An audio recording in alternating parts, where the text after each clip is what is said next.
พ่อแม่พี่น้องป้องปรายเบิดซุคนเนาะ FC ทางช่องเนาะบ่าวภูมิ Official เนาะบ่าวภูมิ Channel เนาะพี่น้องมื้อนี้ก็สิมาตามแนวทางให้พี่น้องเนาะสำหรับลาวพัฒนาเนาะครับเนาะงวดวันที่7เมษายน69เนาะเบิ่งผลมันออกเหมือนกัน39 52 11มีบ่พี่น้อง8กับ9นี่ก็ถือว่าหลุดเด้อพี่น้องเด้อบ่เข้าเนาะสำหรับตัวเด่นเนาะนี่ในชุดนี้นี่ก็ถือว่าปังเด้อพี่น้องเด้อนี่ที่บ่าวกดเป็นรูปให้เนาะนี่ออก11ตรงๆเนาะนี่สำหรับชุดนี้ก็ถือว่าปังเนาะนี่แต่ว่าเด่นเนี่ยบ่เข้าเด้อพี่น้องเด้อนี่ในชุด4ตัวนี่เนาะนี่711เนาะให้4711เนาะที่แรกบ่าวก็กดเป็นรูปลงเนาะให้ไปตัดลิ้นเนาะนี่ถ้าไปตัดลิ้นก็ปังเนาะพี่น้องเนาะนี่นะเพราะฉะนั้นก็ไปกันต่อเนาะงวดวันที่8เมษายน69เด้อพี่น้องเด้อส่วนในบ้านเขียวเฮาก็ถือว่าปังเนาะพี่น้องเนาะปังทั้งลาวสามัคคีแล้วก็ลาวพัฒนาเนาะพี่น้องเนาะสำหรับบ้านเขียวเฮาเพราะฉะนั้นก็ไปกันต่อเนาะวันที่8เมษายน69เลยก็เด้อบัดนี้ใครสนใจแนวทางก็สามารถแอดไลน์มาได้เนาะพี่น้อง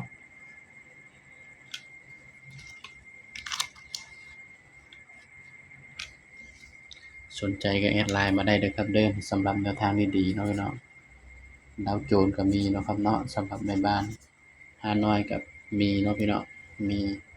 มีหลายแนวทางเนาะถ้าว่าสนใจก็แอดไลน์มาได้เด้อครับเด้อ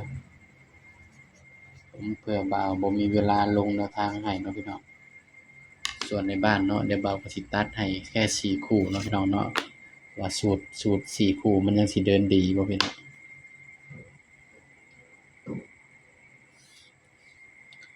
ตัวเลขก็เป็นเพียงแนวทางเนาะครับเนาะมีเข้ามีหลุดพี่น้องมักก็ตามบ่มักก็เลื่อนผ่านเนาะครับเนาะบ่าวก็ให้เพื่อเป็นแนวทางเท่านั้นเนาะพี่น้องเนาะ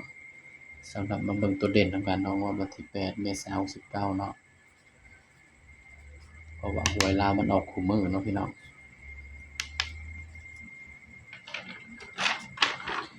นี่อย่างอันนี้ก็อยู่ในช่องหนึ่งเนาะนี่ก็ถือว่าปังเนาะสำหรับช่อง1เนาะช่องอันนี้แอดภูมิพารวยนี่เนาะก็ถือว่าปัง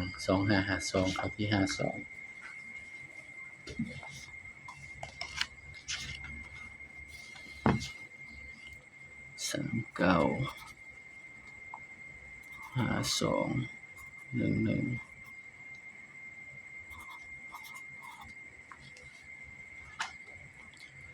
11สำหรับเด่นเนาะงวดวันที่8เนาะให้เด่นไปที่9กับ0นะครับเด้อเด่น9กับ0เนาะครับเนาะนี่สำหรับแนวทางเฮาย้ำว่าตัวเลขก็เป็นเพียงแนวทางเนาะครับเนาะมีเข้ามีหลุดพี่น้องมักก็ตามบ่มักก็เลื่อนผ่านเนาะครับเนาะแอดก็ลงให้เพื่อเป็นแนวทางเท่านั้นเนาะพี่น้องเนาะ เบิ่งชุด4ตัวนำกันพี่น้องนี่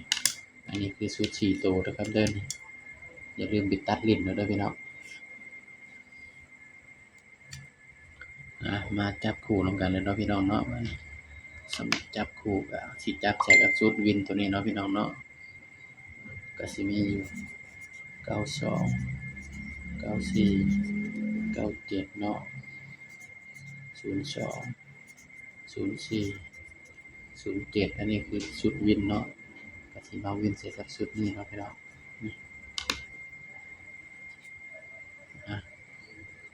สำหรับเด่นเนาะเด่น9เด้อพี่น้องเด้ออย่างตัวเลขก็ให้เพื่อเป็นแนวทางเท่านั้นเนาะครับเนาะมีเข้ามีหลุดพี่น้องไผมักก็ตามเนาะบ่มักก็เลื่อนผ่านเนาะครับเนาะบ่าวภูมิก็ลงให้เพื่อเป็นแนวทางเท่านั้นเนาะพี่น้องเนาะนี่ตัวเลขเป็นเพียงแนวทางนะครับเด้อมีเข้ามีหลุดพี่น้องมักก็ตามเนาะบ่มักก็เลื่อนผ่านเนาะครับเนาะถ้าว่าสนใจแนวทางหลายแนวทางเนาะก็สามารถแอดไลน์มาได้เด้อพี่น้องเด้อเพราะว่าในบ้านนี่ก็มีทั้งลาวสตาร์เนาะลาว HD นิเครอบดึกก็สิมีลาวสามัคคี VIP ดาวโจนส์เนาะหรือว่าลาว VIP ลาวสตาร์ VIP เนาะบ่าวก็ลงให้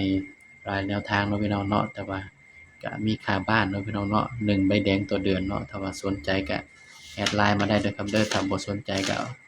บ่เป็นหยังเนาะพี่น้องเนาะแอดก็เผื่อโฆษณาเผื่อมีคนอยากสนใจเนาะครับเนาะเผื่อโฆษณาไว้เนาะเผื่อมีคนสนใจพี่น้องเพื่อบ่อยากพลาดแนวทางดีๆเนาะครับเนาะ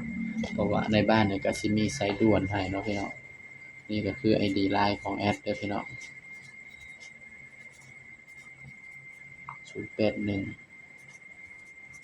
0827นี่เนาะพี่น้องเนาะนี่สามารถสนใจแนวทางก็สามารถแอดไลน์มาได้เด้อครับเด้อนี่สำหรับคลิปนี้เนาะก็ฝากไว้เพียงเท่านี้เนาะอย่าลืมกดไลค์กดแชร์กดติดตามช่อง เบาภูมิ Channel นี่เด้อพี่น้องเด้อสำหรับคลิปนี้ก็สวัสดีครับ